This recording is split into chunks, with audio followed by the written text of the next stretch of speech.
So good evening, ladies and gentlemen. Namaste and a very warm welcome to all of you to the 33rd Parliamentary session of the World Teen Parliament.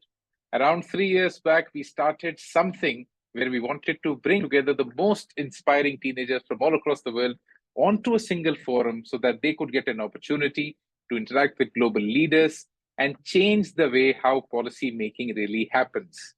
And basically to give teenagers a way to suggest, to interfere a little bit with policy making. So once again, a very warm welcome to everyone. I am Daksh, the founder of the Blub World magazine and the World Teen Parliament. It's amazing to meet all of you once again for the 33rd Parliamentary session. Before we start the session, if you're watching this video on YouTube, if you have any questions that you would like to ask the leaders or the teen MPs of the World Teen Parliament, feel free to post them in the comments or DM us so that we can respond to them. Today as well, in this parliamentary session, we have two amazing guests from South Africa who will be sharing their experience, their amazing stories, and some anecdotes that will excite teenagers across the world. The purpose of the World Teen Parliament is pretty simple. Every year we conduct elections and we invite teenagers from all across the world to give ideas on world improvement. People vote for them, and the top 100 teenagers who get the maximum public support or the maximum votes get elected to the World Teen Parliament for a tenure of 1 whole year. And during that year, they get a lot of trainings, they get a lot of mentorship, and they even get funded so that they can work on their ideas of world improvement.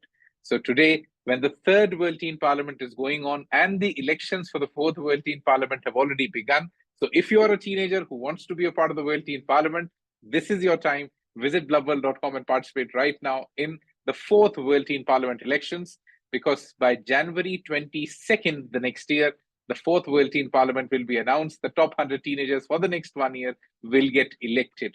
So thank you so much, everyone, for joining us for this session. Let's start the 33rd Parliamentary session. And to initiate the session, let me invite one of our MPs to give a welcome address, and then we'll be inviting our guests and to listen to them during this 33rd Parliamentary session. A very warm welcome to MP Prisha Saraf to give the welcome address. Prisha, over to you. Greetings, honorable guest speakers and distinguished teens. Myself, Prisha Saraf, a teen MP in the 3rd World Teen Parliament. I'm from Brand International School, Sona Road, Gurugram.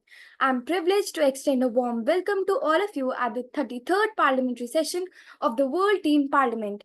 Starting with the guests, we are honored to have with us today Ms. Nicole Jane Bollman, Member of Parliament from South Africa, who plays a vital role in shaping policies through her work with the Department of Home Affairs and as political head from the North Durban Constituency. I'm also delighted to welcome Mr. Toby Chance, a respected spokesperson for trade, industry and competition in South Africa and a dedicated leader of Soweto North. Together, your insights and experiences will surely enrich our discussions and help guide us towards informed decisions for a better future. Finally, we are pleased to have with us the founder of Blub World, Mr. Daksh Gaur. Thank you and welcome once again. Thank you so much, Prisha, for that welcome address. Let's now listen to the speakers for today of the kind of stories that they bring to the World Teen Parliament and how have they interacted with policy making, and have they ever stumbled upon teenagers or did something amazing for teens as far as policy making is concerned, or anything that they would think teenagers should be doing as members of Parliament. Let's listen to our amazing guests for today. A very warm welcome to Ms. Nicole Jane Bollman, the Member of Parliament from South Africa. Ms. Nicole, over to you for your opening address to the 33rd Parliamentary session. Good afternoon. It's evening now in Durban, here in South Africa. So, but good day, and thank you very much for the invitation. It's an absolute pleasure to address the members of the World Teen Parliament, and thank you again for the incredible honor of addressing such an inspiring group of future leaders. As I've been introduced, my name is Nicole Bollman. I'm a single mother and a proud South African. I'm deeply passionate about community, service, and making a meaningful impact to the world. And as I sit here before you today, I'm reminded of the timeless words of Michael Jackson. I quote, "I'm starting with the man in the mirror. I'm asking him to change his ways. And no message could have been any clearer. If you want to make the world a better place, take a look at yourself and make the change." These lyrics have stuck deep a chord with me, reminding me that change we want to see in the world starts within ourselves. It's a powerful truth that I have hope resonates with each and every one of you here today. But let me share a bit about my story, my journey. Growing up, life wasn't always easy. Like many of you, I faced challenges, particularly at school, where I was often teased and bullied. It made me feel insecure and disconnected. And by the time I finished school, I felt I needed to reinvent myself. But in trying to become someone I wasn't, I only encountered more frustration. This experience taught me an important lesson, which is authenticity. Authenticity is everything. We can never truly find happiness or success without being truly who we are. For me, that authenticity and sense of peace came when I started giving back to my community. I first found a sense of purpose in Interact and later in Rotaract, where I had the privilege of serving as president from 2003 to 2005. This role allowed me to lead with service at the forefront. And today, as an honorary member of Rotary, these values of giving back still guide my life. Service has taught me that change doesn't need to come from one grand act. It can start with small, seemingly insignificant gestures. You might not have the money to give to a beggar, but you can offer a smile. And sometimes that human connection is all someone needs to feel seen. Integrity, born in these small moments, how we treat others, especially those who cannot offer us anything in return, defines who we are. Life hasn't been without its challenges. At 18, just 4 months after getting my driver's license, I was involved in a major car accident that changed everything. I had big dreams of going into show jumping, but those had to be put on hold while I focused on recovery. I remember feeling angry and asking myself, why me? Why now? But that experience taught me the power of self-forgiveness and resilience. Healing began when I let go of anger and allowed myself to grow from the hardship. That accident became a turning point, redirecting my energy towards helping others. Despite these obstacles, I pressed on. Politics was never a path I imagined for myself. In 2008, a very long time ago, I met our federal leader, John Steenhuisen. That's the Democratic Alliance federal leader, John Steenhuisen. And I realized politics could be a force for lasting change. Politics, while challenging and filled with power struggles, can be navigated with integrity. If you enter for the right reasons and stay true to your values, you will find a way through. As someone once said, when you don't have a price, you can't be bought.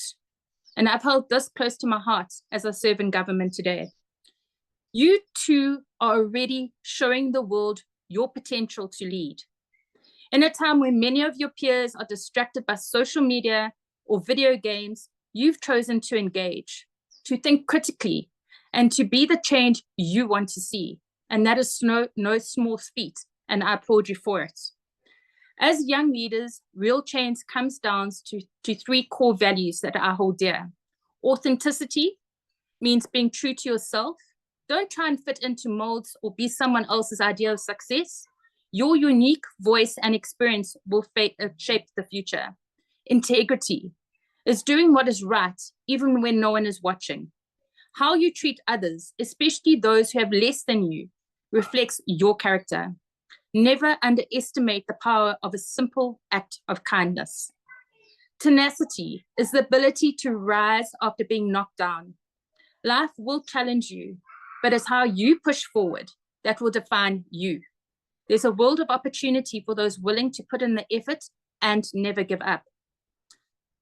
Now, I want to share my expectations I want to share my expectations for each of you, not just as participants in this parliament, but as emerging leaders with the potential to shape the future of your communities, countries, and ultimately the world. First, be bold in your thinking. The problems we face today, whether it's climate change, inequality, or economic challenges, cannot be solved with the same thinking that created them. I challenge you to think beyond conventional boundaries. Don't be afraid to propose ideas that may seem radical at first. Often the most groundbreaking solutions come from those who dare to think differently. You have the opportunity to question the status quo and bring fresh perspectives to long-standing issues. Second, challenge yourself and others. Leadership is not about following the path laid out before you. It's about forging new paths. This means questioning what doesn't sit right within yourself, whether it's the policies of your local government, social norms, or even the way this parliament operates. Your role is not simply to agree with what is being said, but to critically evaluate it and contribute your ideas to improve it. Third, engage deeply and actively listen. True leadership requires humility and a willingness to listen. Different perspectives are essential for growth, and part of your role is to understand the diverse experiences and ideas that each of you brings to that role. Fourth, bring the lessons you learn here into your daily lives. The value of this experience is not just what you do within this parliament, but in how you apply what you have learned to the real world. The real test will come when you return to your communities. How will you lead by example and motivate those around you to contribute to the change we all seek? Fifth, lead with integrity and compassion. The world is desperate need for leaders who can rise above personal gain, who prioritize people over power, and who make decisions that reflect the needs of the most vulnerable. And finally, take risks and embrace failure. Real change doesn't happen without taking risks. And sometimes those risks will lead to setbacks, but don't let failure discourage you. Every challenge you face will only strengthen your resolve and your ability to lead. As I sit before you today, I'm reminded of one simple yet profound truth.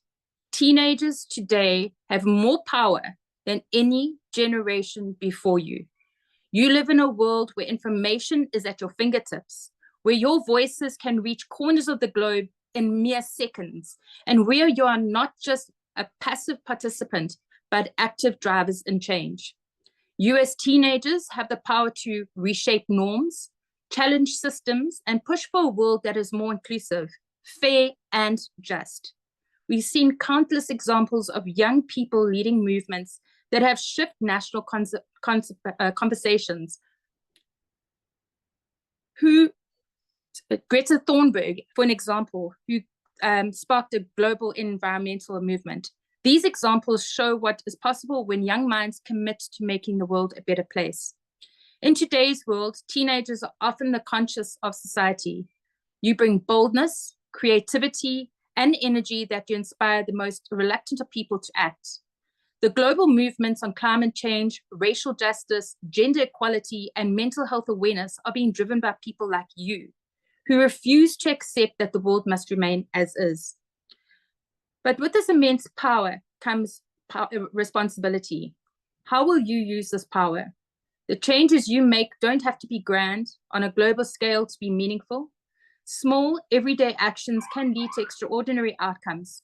Start by addressing issues in your own community, reducing bullying, raising awareness for mental health, or advocating for environmental change. Here's the key. The future is not something that happens to you. It is something you create.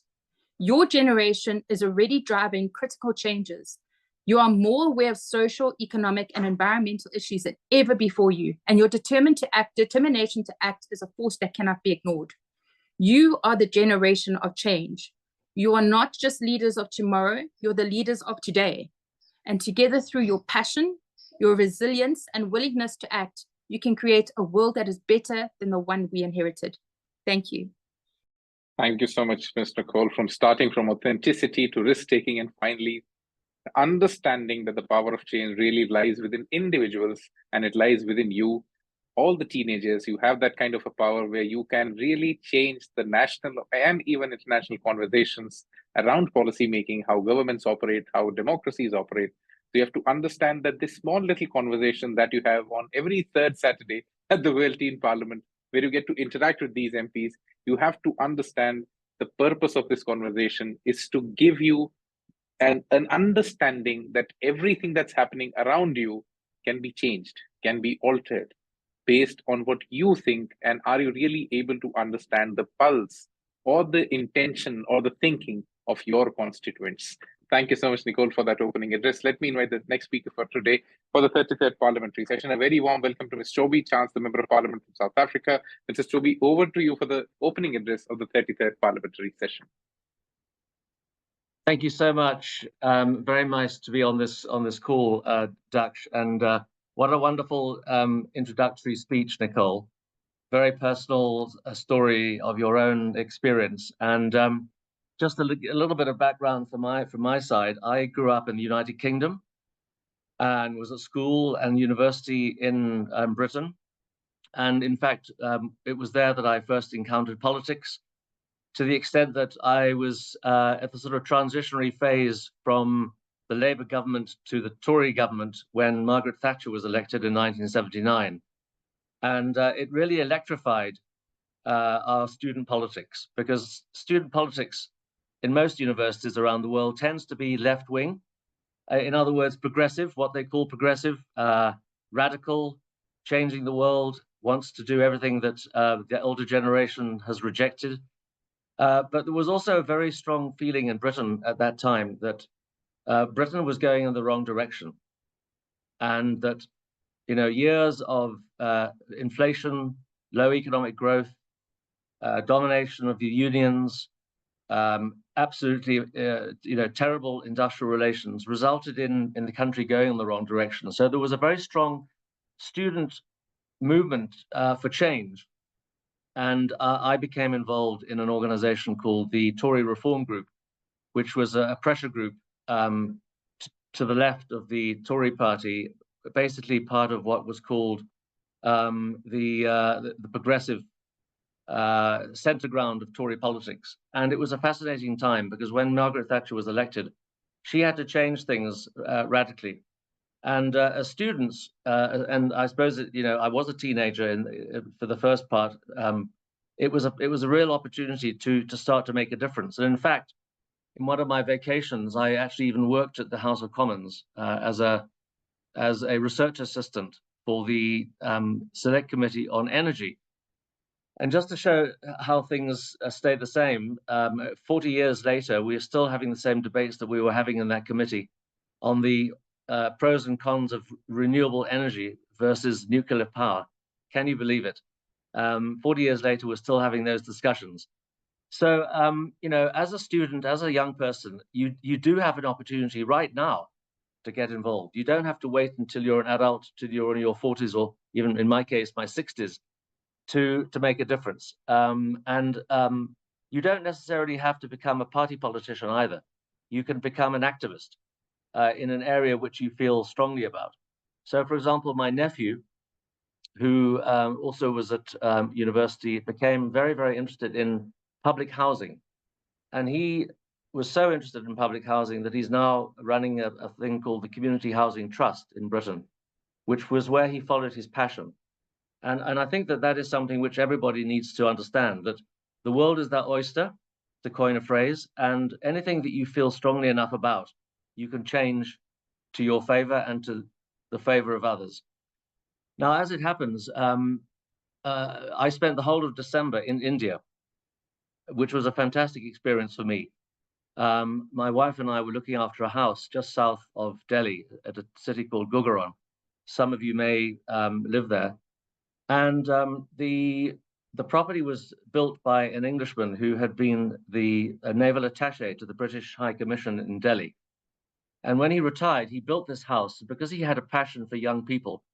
He started a school, which is there till this day. And on our first visit to the school, it was extraordinary to see one of the students had written on the board a quote from Nelson Mandela, which says, "Education is the most powerful weapon which you can choose to change the world."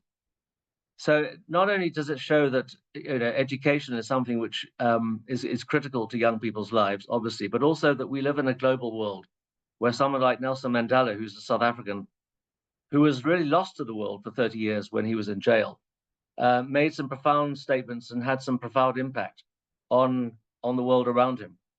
And in fact, one of his great legacies is he founded the Nelson Mandela Children's Fund, which in itself, in fact, in 2011, created the Nelson Mandela Children's Parliament. Can you believe it?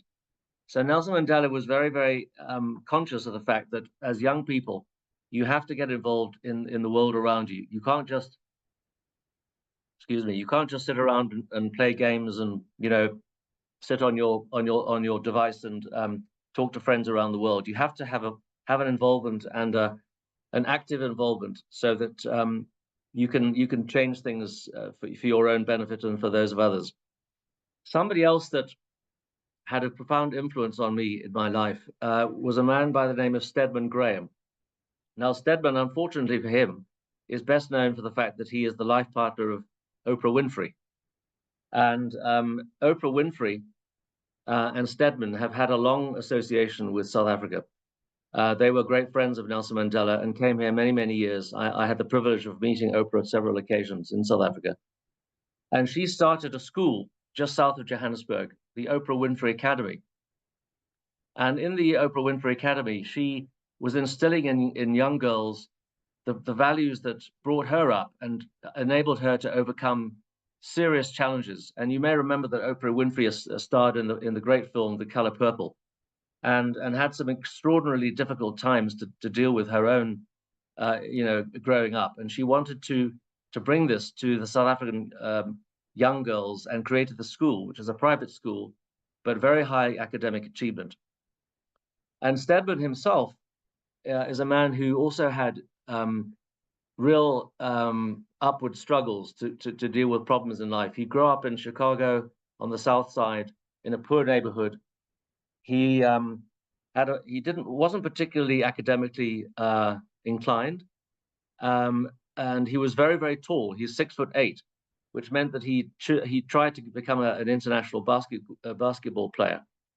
And he didn't get it into the major league, but he did manage to get to play for some years. And after that, he was a bit lost. He didn't know what to do with his life.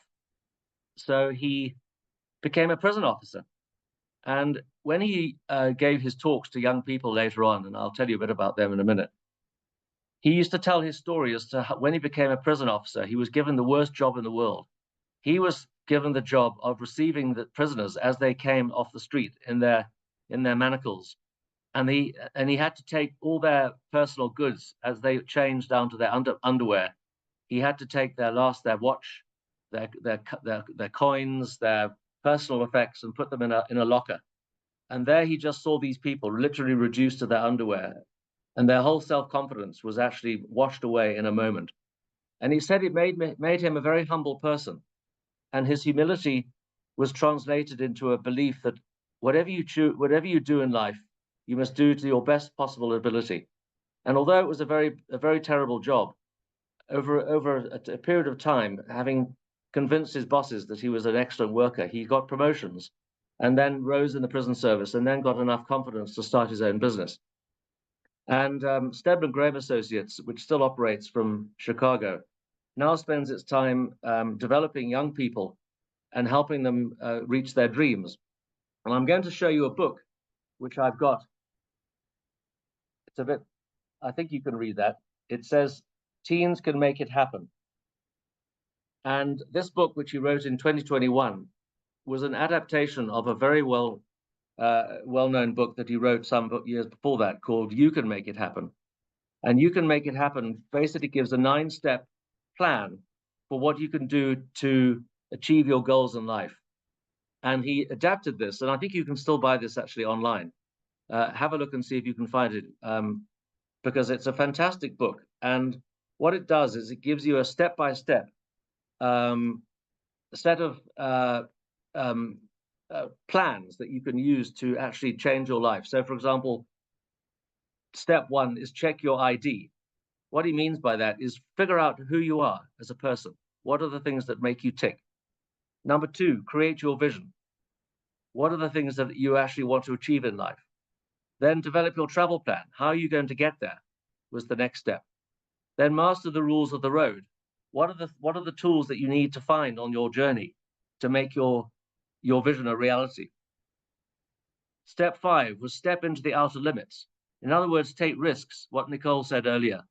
Don't just stick with the old stuff that you're happy with. Get out of your comfort zone.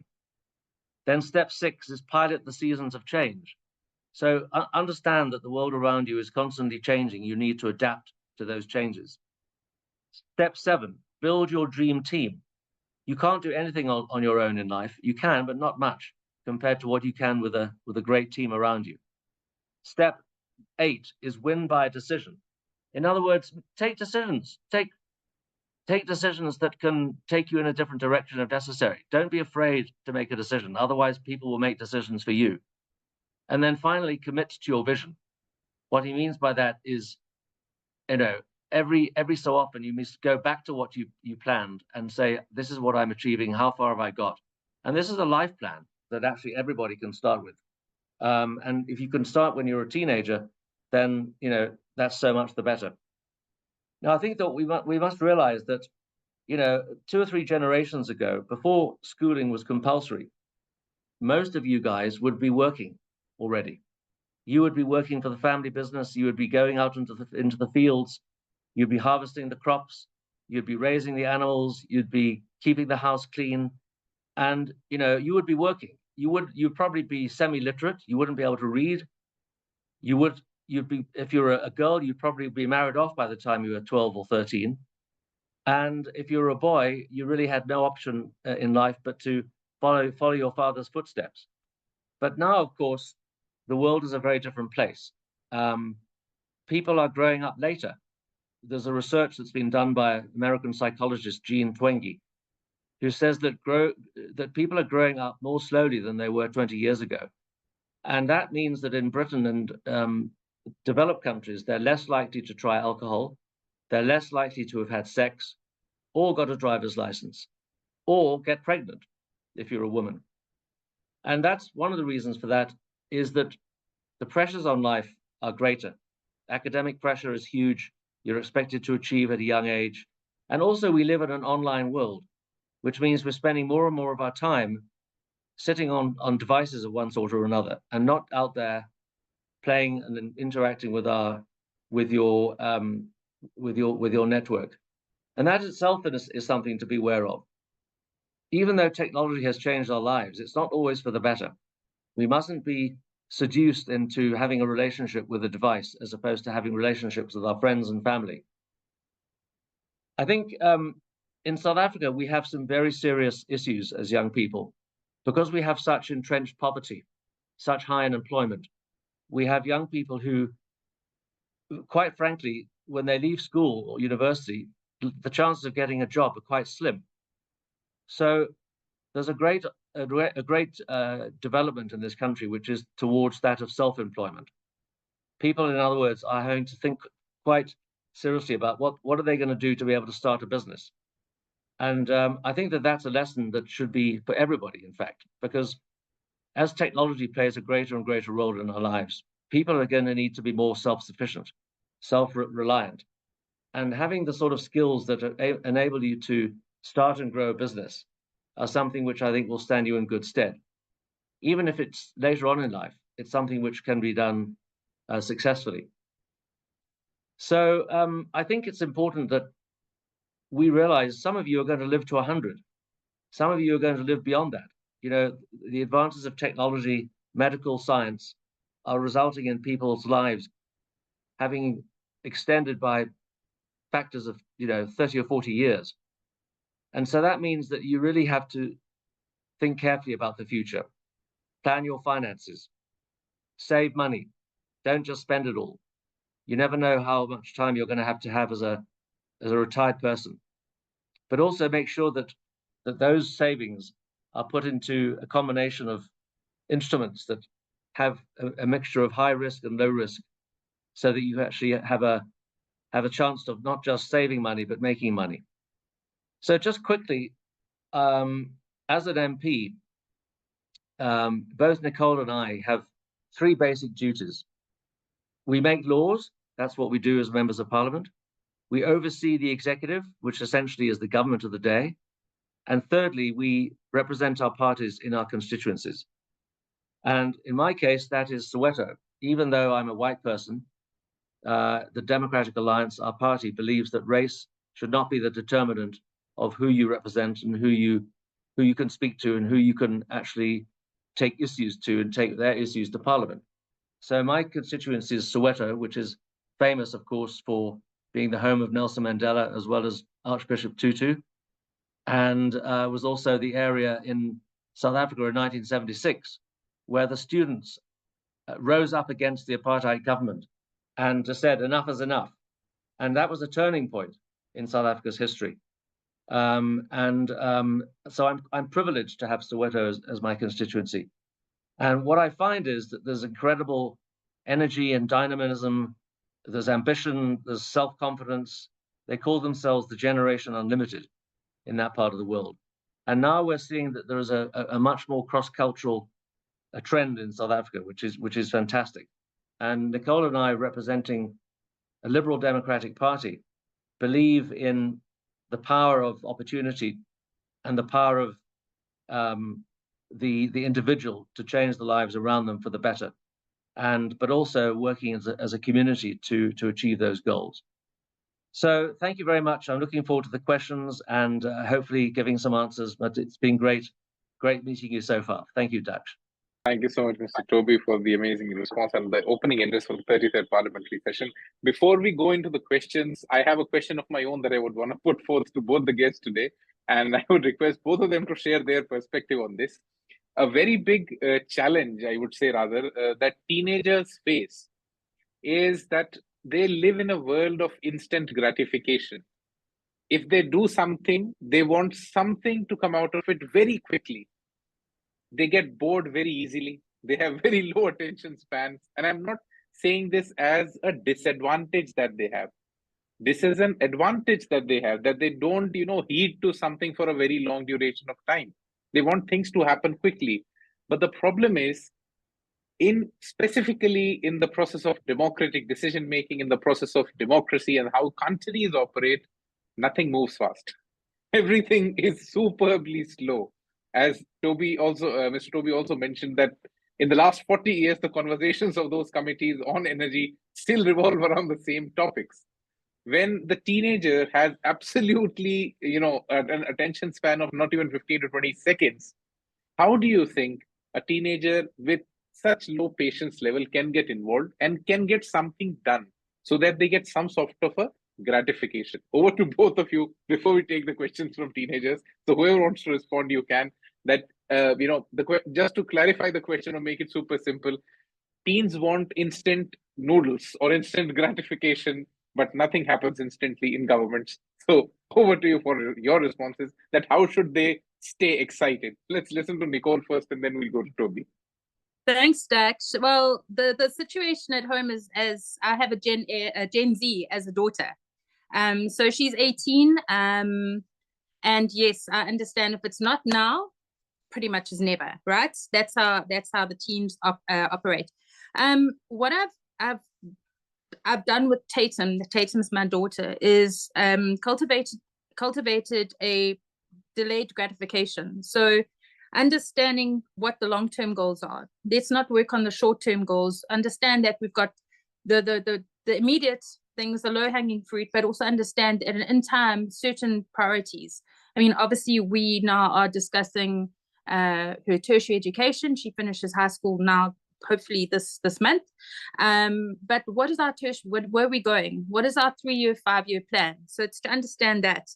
The other one is to build coping strategies. I think modern day schooling, I think Toby did bring it up earlier, is everything there's so much demand on the young person today. I look at my 11-year-old son, the 12 times table. I mean, in grade 5, I certainly wasn't learning the 12 time table. I mean, that's how long ago I was at school. So there's a lot of pressure on them to produce. So to build those coping strategies, understand what techniques can be put in place to deal with matters like that. And then also health distractions. Something exactly what Toby said just now is youngsters of today are not smoking, drinking. I mean, I was looking at what I was doing at the age of 18 versus what my daughter does. And it is a vastly different dynamic altogether. Tatum is more about eating clean, staying out of the sun, going to gym. So it's also to understand that your body needs that, your endorphins come from different places, not just from immediate gratification. And then your parental and peer support. I mean, if you understand how the brain triggers, so again, I always talk about educate and empower. If you educate yourself as to how the brain works, how it functions, and why these instant gratifications or these instant rewards are so more beneficial to you, you'll understand how to cope with or deal with it. But then also get support from your peers. I mean, that is a major, major thing. I mean, in this room, we sit with 100 people, like-minded people. We could be doing that with support groups, accountability groups, and so on and so forth. But I feel the pain. Like I said, I've got 2 at home. But yeah, that's my thoughts on the process. Thanks, Dash. Thank you so much, Nicole. Mr. Toby, your response on this, that, teens want things to happen, super quickly. If it doesn't work, immediately, if it does not show any immediate responses, they don't want to be a part of the process.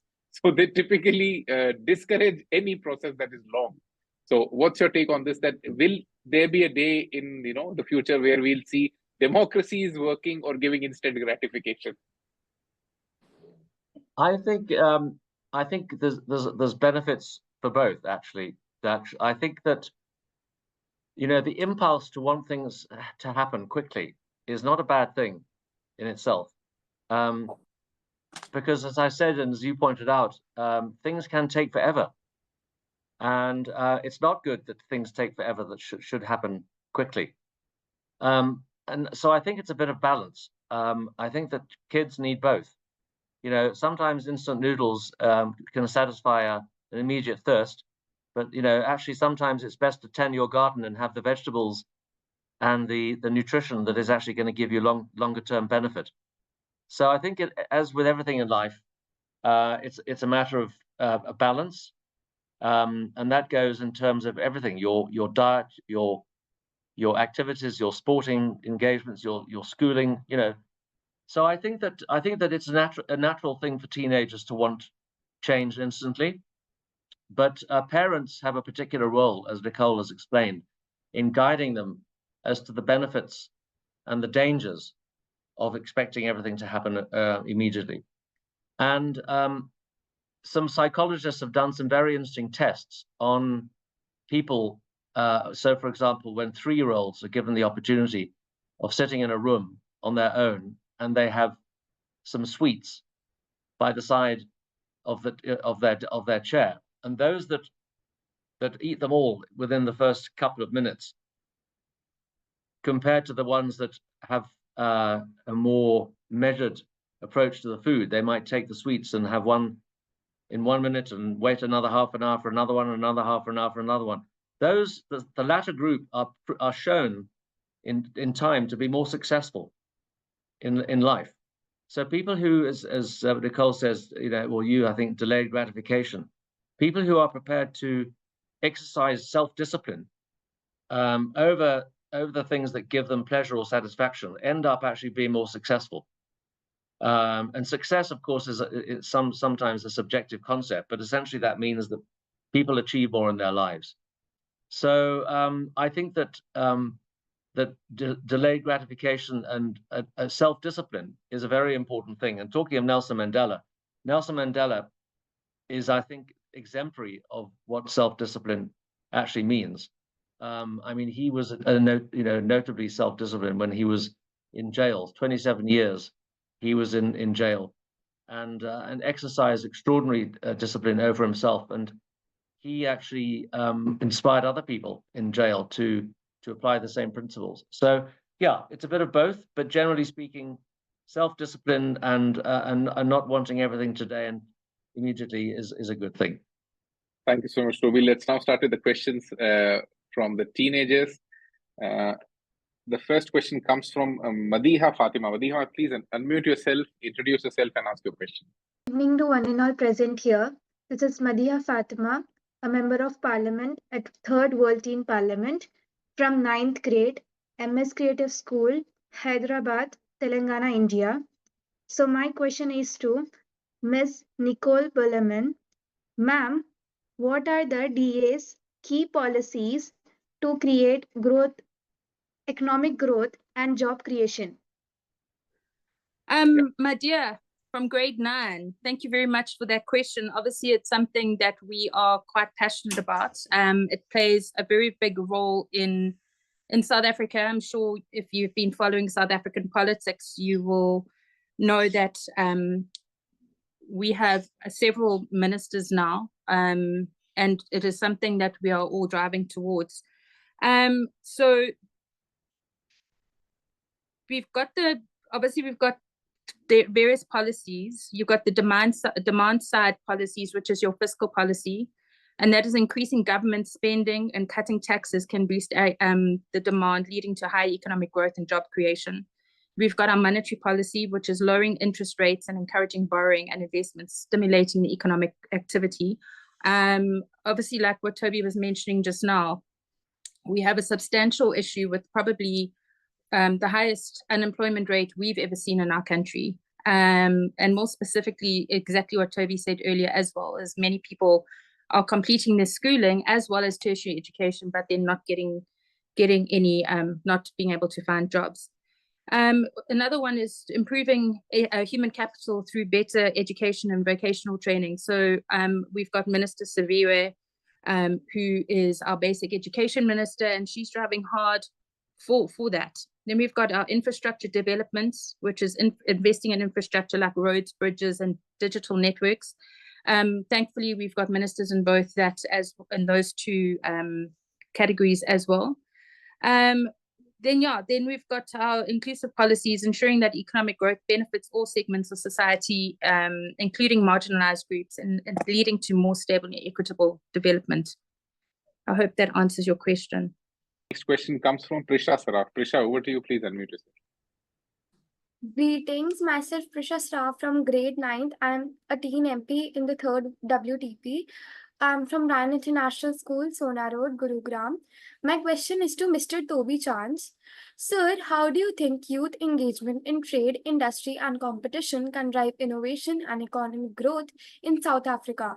What advice would you like to give to teens who want to make a positive impact in these fields? Okay, thank you very much, Prisha. And I see that you live in Gurugram, which is the city that I was staying very close to in December last year. So that's lovely. So yes, how does the Department of Trade, Industry and Competition drive innovation and growth, I think was your question.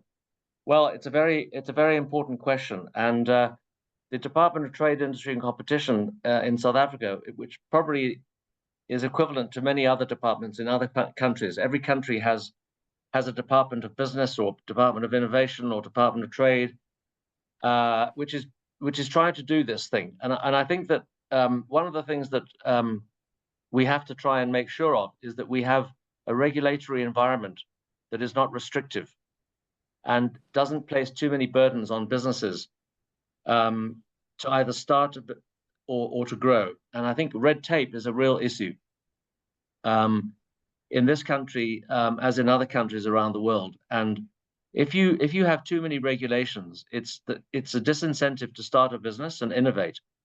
The second point is much innovation happens through relationships between tertiary institutions and business. So, for example, in today's world, where inventions and innovation often involve the creation of intellectual property, a method of commercializing intellectual property when it emanates from a university is very important, and enabling somebody who comes up with an idea for an innovation to take that idea and get sufficient support either within the university itself or in public institutions outside university, research institutions, to register that intellectual property, protect that intellectual property, and then get funding to develop that technology. Seed funding is critically important for driving innovation. And I think you'll find that one of the reasons why America is a leader in innovation around the world is that it's got a very high appetite for failure. And that might sound counterintuitive, but actually, in America, the motto is fail fast and fail often. What that means is that you're prepared to try things out even though, 9 times out of 10 it might not work, the 10th time that it does work can change the world. So having a mindset for accepting failure and glorifying failure in a sense, rather than being fearful of failure, is a very important factor in any country's growth and opportunity to innovate. I think another thing is obviously education. One of the things that South Africa is battling with is that we have a very poor literacy rate and very poor mathematical skills. In fact, we have the worst mathematical skills of any country in the world, essentially. Children in grade 4, which is somebody who's about 10 years old, they can't read for meaning, which is a terrible indictment of our education system. So I know that in India and other Eastern countries, Asian countries, the education, and particularly focusing on the STEM subjects, science, technology, engineering, maths, is critical, because actually those are the source of most innovation. Most innovations have a technological component to it. So STEM education is absolutely critical, and it's something that I think India does very, very well, and it should be encouraged even further. So those are my initial thoughts. Next question comes from Vinayak Gupta. Vinayak, please unmute yourself and ask your question. Good evening, ma'am. I am MP Vinayak Gupta from Bharmidale, Panchkula, Haryana. My question to you, Miss Nicole Bollman, is that since you are in the Home Affairs Department, can you enlighten us how do countries manage the internal conflicts and prevent civil war-like situations, and how teens can learn from it to manage their problems in their life? Thank you, Vinayak. Okay, so Home Affairs obviously is a very specific department. I'm going to deal with it in two, because the question was quite convoluted in terms of Home Affairs and civil war. I think, the population of any country is quite specific to it. I mean, obviously we've got, as a country, we've got a number of people seeking asylum, refugee status in our country, and that's because of civil war and such in their own countries. And with that comes the threat of xenophobic challenges, where we've got, especially again, I go back to the unemployment rate, we've got a massive socioeconomic issue here, where we've got the local South African people without jobs, but now you've got the foreigners who are getting the jobs. I think civil war, it's a very difficult one for me to link to Home Affairs, because at the end of the day, civil war is something that is promoted by a catalyst, which Home Affairs, you know what I'm trying to say? So I'm not sure if I maybe misunderstood your question. But I'm not sort of correlating the two together. Maybe you can explain a little bit more as to what you meant. Yes, ma'am. I mean that there are internal conflicts and various civil war-like situations arising in the various countries around the globe. So how the countries manage them, how they manage to deal with them, how they prevent it, and how we can learn to manage our problems in in our life. Okay, perfect. I think I prefer that part of the question. Okay, so I'm going to go back to exactly what Toby mentioned earlier. Prior to 1994, obviously anybody that's done history on our country will know that there was apartheid. And any country that goes through the changes that we went through, typically do go through civil war, where you've come from the oppressed environment and you're going into an environment of more of change, democracy. Where we got it right, we came down to one person with one mind centered, and that again was Nelson Mandela.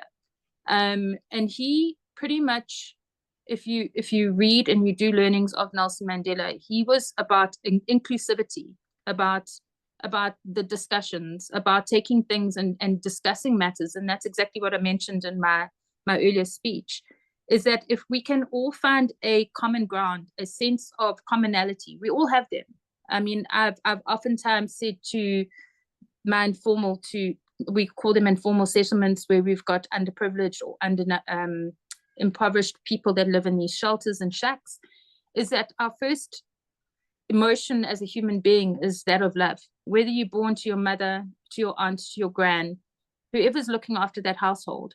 So in terms of how do we deal with internal conflicts, it's like with any family, we have to discuss it. We have to be able to come around a table and discuss these challenges. And then also we need to find the common ground. What are our negotiables versus what are our non-negotiables? And how do we do it as teams? Well, it's the 80-20 principle all the time. What is the 80% that you're willing to negotiate on? And then your 20% that is the stand. But at the end of the day, it comes down to that again, communication. Because if we are not in a position to talk to each other about matters that matter or issues that matter, then we're never going to communicate. I mean, we have it all the time. It doesn't have to be on a global scale. It can be within your family. How many times has there been an altercation in your own home because of something trivial that might have been resolved with just a simple discussion? Next question comes from Mirza, Shaima, Sufi. Mirza, over to you. Please introduce yourself and ask your question. Thank you, sir. So, good evening, everyone. It's Mirza Shaima Sufi Baig, and I'm honored to represent grade 9th at MS Creative School, Hyderabad, Telangana, India. So, my question is to Mr. Toby Chance.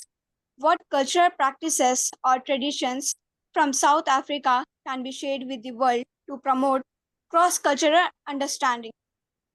Okay, that's a very interesting question. South Africa has a wonderful tradition, which we call Ubuntu. And Ubuntu is a Zulu word, meaning life is bound up with your life. So whatever I do and whatever you do has a symbiotic relationship, which means that I don't live in the world on my own. You know, like the poet said, no man is an island. And Ubuntu is something which guides our thinking in South Africa, and is one of the reasons why I think South Africa has avoided civil war, coming back to the point that Nicole made. Although we had a period of terrible violence in the 1980s, particularly, where there were maybe 15,000 deaths, the country did avoid outright conflict because we were able to talk to each other. And we respected each other's positions. We respected everybody's human rights were just as important as our own. And I think that is a tradition a cultural tradition which is influencing all races in South Africa. One of the things that we have to battle with in South Africa is we are a very multiracial country. Of course, so is India. India has far more languages than South Africa does. We have 11 official languages, plus the 12th, which has just been adopted, which is Braille, which is the language for the blind people. But the point is that we are able to use the tradition of Ubuntu to avoid serious conflict. And in fact, after our negotiated settlement, some of our most successful negotiators went around the world and actually helped other countries with their own negotiations, most notably in Northern Ireland. So Cyril Ramaphosa, our current president, and Rolf Meyer, who was the chief negotiator for the National Party, which was the white nationalist party that ran South Africa since 1948, they formed a very close bond in the negotiations leading up to democracy in 1994. And as a result of that, they learned some techniques and some approaches to solving problems, which led them to be invited to other parts of the world, including Northern Ireland. And the Good Friday Agreement, which was negotiated in Tony Blair's government, had a considerable component of South African negotiating skills bringing that about. So you had a situation where formerly warring parties, you had the Catholics and the Protestants, who basically were killing each other in large numbers, coming together and agreeing on a future for Northern Ireland. And Today, we have a situation where Northern Ireland has open borders with Southern Ireland, and the Troubles, as they were called, have come to an end. South Africa has made attempts to end the conflict in Ukraine. And as you know, Nelson Mandela led an African delegation to the Ukraine. He met Zelensky, he met Putin. Obviously, that war is a terrible war, and they weren't able to end it, but at least they made the effort. And as you know, there are attempts to assist the negotiations between the Palestinians and the Israelis. And again, that's a conflict that is millennia old, not just centuries old. And I think that Winston Churchill used to say, "Jaw is better than war." And what he meant by that is discussion is better than battle, fighting, physical fighting. So that what South Africa has been able to do is to overcome what seemed like impossible problems, but through negotiation, it's pretty much possible to overcome anything. Now we have a situation where we have a coalition government in South Africa, which again was probably regarded as being an impossibility. The Democratic Alliance has a coalition with the ruling African National Congress, the former ruling African National Congress, and we've had to also compromise. So the art of compromise, I think, is a very important thing. Even in your own situation in India, President Modi has had to compromise because he didn't win the election outright. So he's had to learn the art of compromise, and that's something which we South Africans, I think, understand very well. I think we nearly have to conclude. The time is nearly ending, but we have a very long list of questions, so we cannot take all the questions. So as a departing note or as a closing statement to the 33rd Parliamentary session, before you give your closing statements, there's a question that I would want to put forth to both of our speakers today, that if you had the opportunity to challenge all the South African teenagers to solve one national problem that you face in your country, if you had the opportunity to challenge all the South African teens to solve one national problem in a time duration of just 3 days, then what would be that problem and what will be the reward that those teenagers get from you? So do you have a challenge for all the teens in South Africa? Over to Ms. Nicole, and then we go to Mr. Toby.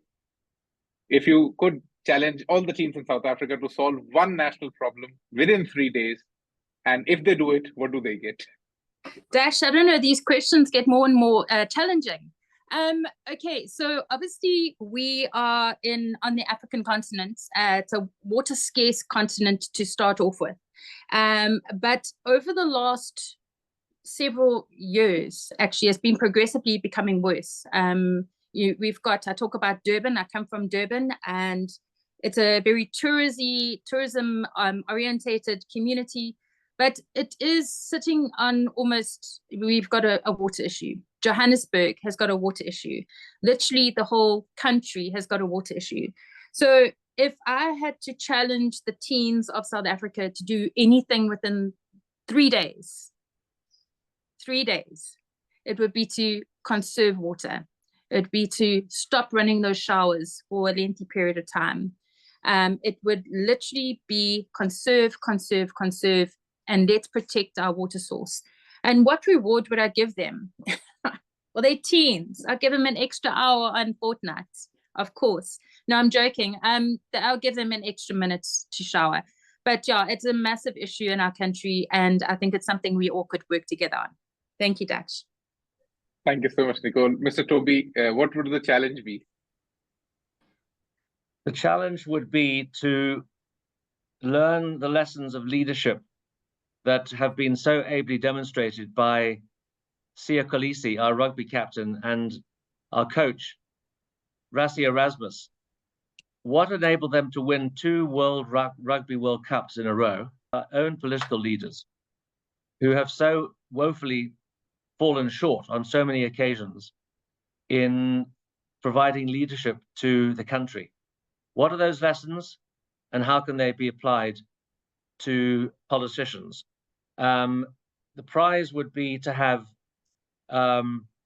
an opportunity to go to a training session with the Springboks and have an insider's view of how they go about their training so that they can learn the lessons and then translate them to our government. And then the second prize would be a similar session with President Ramaphosa and John Steenhuisen, who are the leaders of the two leading political parties, and give them a run for their money and tell them what they should be doing to run the country. Thank you so much, Mr. Toby. I think now all the teens at the World Teen Parliament, you have heard these challenges. They have given these challenges to South African teenagers. I would suggest, can any teenager, your teens come from all across the world at the World Teen Parliament. We have teenagers from UAE, from so many countries. Do you think you have a solution to any of these problems? And if you have a solution, send it over to us. We'll send it over to them. And if they think that your solution is sensible enough, I hope you might get the prize. So thank you so much, everyone. Before we conclude the session, let's take your quick closing remarks. Over to Ms. Nicole for your closing remarks for the parliamentary session. Thank you, Daksh. I just want to say thank you so much for this opportunity. Our discussion we had on Wednesday evening, I was, as I said, up until now, I didn't know you existed. I think it is incredible what you guys are doing. I think it's incredible that every single one of you, I can't see you all, but I think it's incredible that every single one of you sitting here today are making an effort to be the change you want to see. And I'm incredibly passionate because we can't expect people to do anything unless we are prepared to do it. So thank you to you. Thank you to Blub World. Thank you to the World Teen Parliament for this invitation. I've had, the kids in India are very much more complex than our South Africans with the questions. So I had to sort of cock myself up a bit there.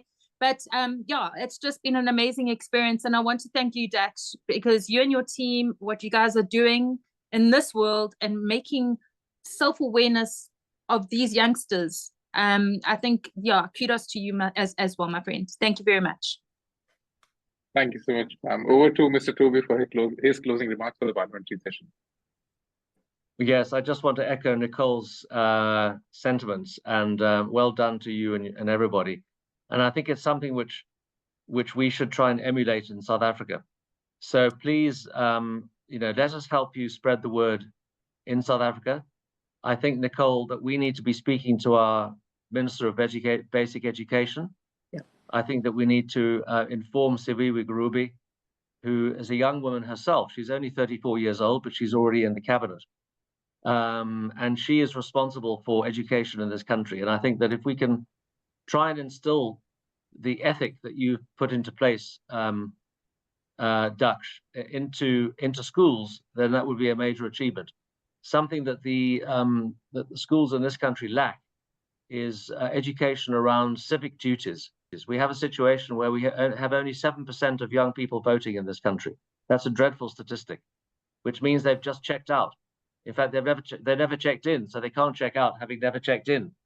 So we need to just take this forward, and I think, Nicole, it's up to you and me to make a plan.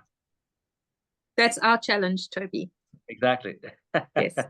But it's our challenge to then, get the youngsters on this call to interact with people in South Africa so that they could also develop a global perspective on things. 100%. Thank you so much, Mr. Toby. For the vote of thanks, I would request Vinayak Gupta to please extend the vote of thanks for the 33rd Parliamentary session. Vinayak, over to you.